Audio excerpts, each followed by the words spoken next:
At the absolute limit, modern hypercars all feel violently fast. The sensation of a sub-3-second 0 to 60 run compresses your chest into the seat, regardless of the badge on the steering wheel. But heading into 2026, the traditional math of the supercar market is broken.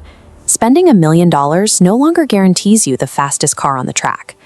Take the new Chevrolet Corvette ZR1.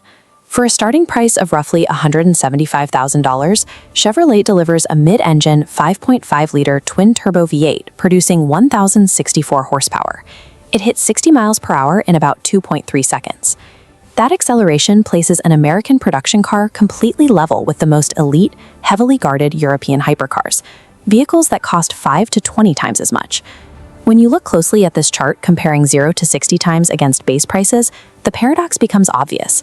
The ZR1, the $844,000 Ferrari SF90XX, and the $3.8 million Bugatti Tourbillon all sit around the 2 to 2.5 second mark.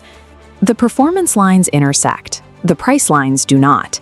So if $200,000 buys you ultimate speed, what exactly are you paying for when you cross the $500,000 or $3 million threshold? You are paying for an engineering philosophy. You are buying into a highly specific mechanical reality that dictates how the car behaves, how it ages, and how it demands to be driven. To solve this buying dilemma, we need to map the 10 most important supercars of 2026 across a strict evaluation framework, categorizing them by their actual driving purpose. Making a sound emotional and financial investment requires you to stop asking which car is fastest. You have to ask which machine matches your driving philosophy. We start with the mid-engine purists. These are combustion-only architectures that reject heavy lithium-ion batteries in favor of lightweight chassis dynamics. The Corvette ZR1 belongs here. By shifting the engine behind the driver, Chevrolet created an accessible platform that directly challenges European exotics in cornering grip and track times. Maserati takes a similar approach with the MC20. After years of relying on Ferrari, Maserati developed the Nettuno V6 entirely in-house, reconnecting the street car directly to the brand's historic racing roots.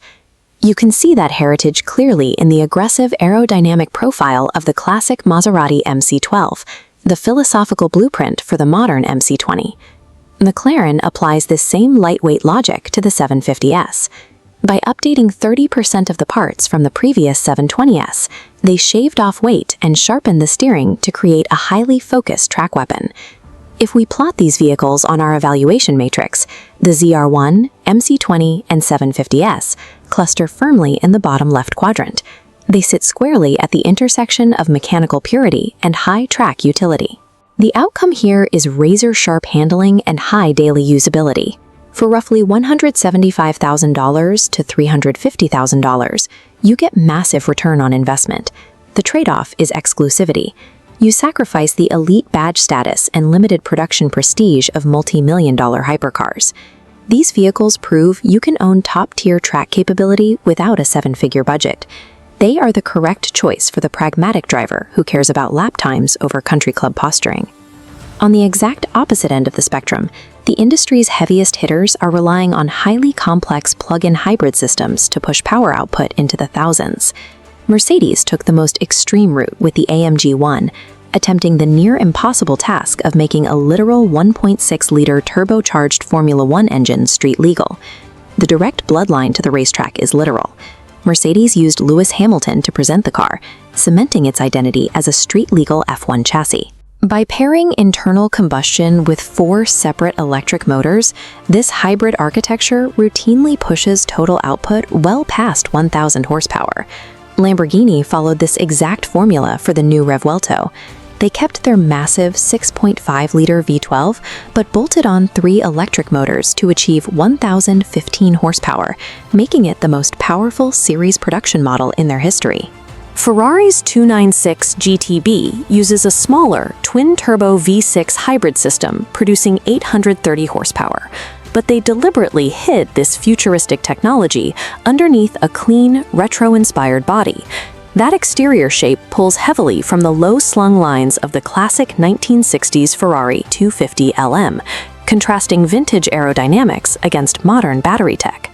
Ferrari pushes the battery logic even further with the SF90XX Stradale, taking their extreme track-only XX program and applying it to a road-legal hybrid system for the first time.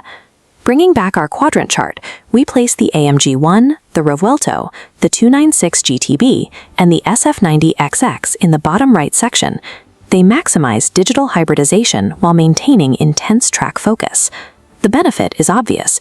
You get blistering total power output and the bizarre novelty of driving a silent electric vehicle through the city before switching to race mode. But the trade-off is severe. You are buying massive mechanical complexity. As the battery systems age and EV technology advances over the next decade, these models carry heavy maintenance liabilities and the risk of steep depreciation. Buying a digital hybrid grants you peak engineering today, but it guarantees you will own a fragile, rapidly aging asset tomorrow. Which brings us to the final category. These are the machines that completely reject the digital arms race, ignoring the obsession with lap times and hybrid batteries.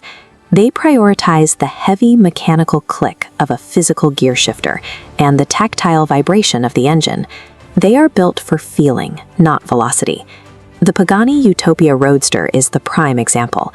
It strips away large interior screens entirely, offering a 7-speed manual transmission and prioritizing leather craftsmanship and mechanical purity. Bugatti takes a similar stance with the $3.8 million Tourbillon.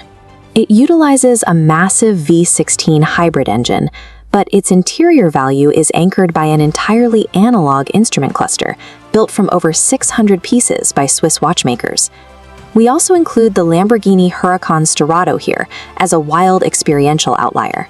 It takes a V10 track car, lifts the suspension, adds all-terrain tires, and turns it into a dirt-loving rally machine. Looking at our final quadrant, we plot the Utopia, Tourbillon, and Sterrato in the top left. They are completely detached from the track-focused vehicles, sitting high on the scale of mechanical art. The outcome for the buyer is a highly emotional driving experience. Because they rely on analog feedback rather than temporary software advantages, they are insulated from spec sheet obsolescence, securing long-term collector value. The trade-off is the price tag. You are paying multi-million-dollar premiums for vehicles that will objectively lose a track race to a Corvette that costs a fraction of the price. These are not pragmatic transport. They are mechanical art assets. They exist for buyers who prioritize human emotion over clinical lap records. The reality is, there is no single best supercar in 2026. Making the right choice requires brutal honesty about your personal lifestyle, your budget, and your ego.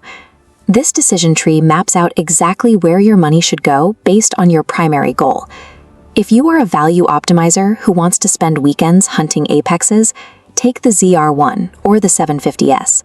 Just know you will not get the country club stares of a multi-million-dollar badge. If you want to be a tech pioneer driving the absolute edge of modern engineering, buy the Revuelto or the 296 GTB, but do not expect the battery systems to age gracefully over 20 years. And if you are a purist seeking mechanical immortality, the Utopia or the Tourbillon are the only correct answers. Just stay off the track if you hate getting passed by cheaper cars. Align your million-dollar investments with the reality of how you actually intend to drive. Ignore the marketing hype, look past 0 to 60 times, and choose the machine that matches your philosophy.